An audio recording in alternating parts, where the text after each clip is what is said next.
It looks like Hunter Biden is found guilty on lying about using drugs while filling out federal forms for a gun, possible to get 25 years in prison.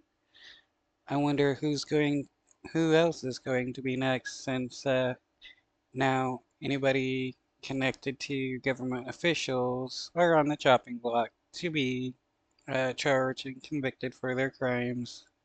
Guilty on all three counts, Hunter Biden has been convicted in his federal gun trial related to his purchase of a handgun back in 2018 while addicted to drugs. And thank you for joining us this midday. We're live on ABC 30, Hulu Live, and wherever you stream.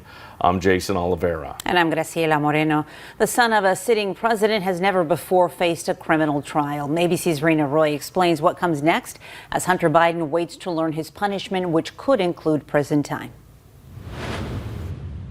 Hunter Biden found guilty of all charges in the felony gun case against him in Delaware, walking out of the courtroom in Wilmington just moments after hearing the verdict, hand in hand with his wife and the First Lady, Dr. Jill Biden. Hunter Biden releasing a written statement saying, "I am more grateful today for the love and support I experienced last week from Melissa, my family, my friends, and my community than I am disappointed by the outcome.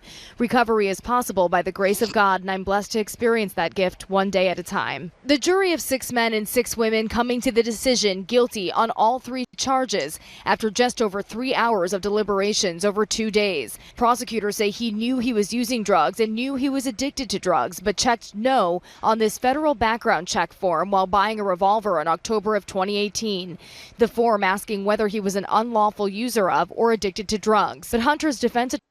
Wait, let me check that out. Okay.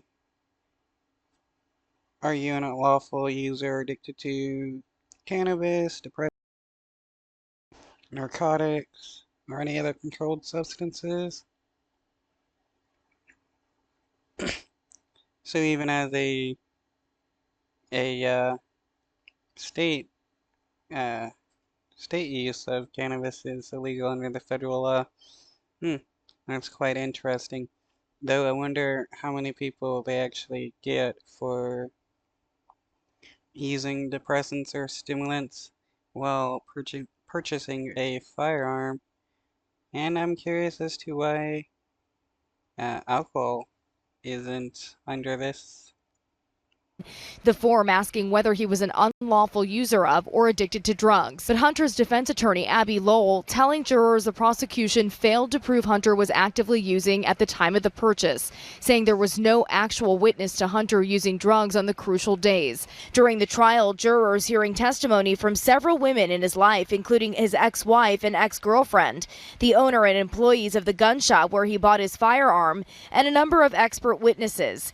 His 30-year-old daughter, Naomi, also taking the stand, but Hunter Biden did not testify in his own defense. Defense lawyer Abby Lowell arguing Hunter Biden was using alcohol at that time, but not drugs, and that the form was confusing. They say he had just gotten out of a 12-day rehab program before.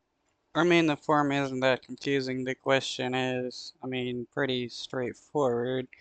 He honestly knew what he was yes and no to. Purchasing the gun. President Biden releasing a written statement saying in part, "As I also said last week, I will accept the outcome of this case and continue to respect the judicial process as Hunter considers an appeal. Jill and I will always be there for Hunter and the rest of the family with our love and support. Nothing will ever change that."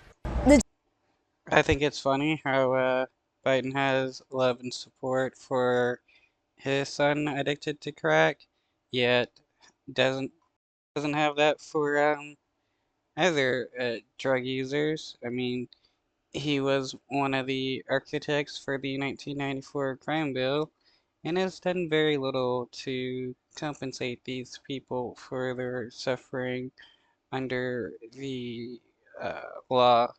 A lot of people died or were put in prison just for like using a little bit of cannabis and stuff.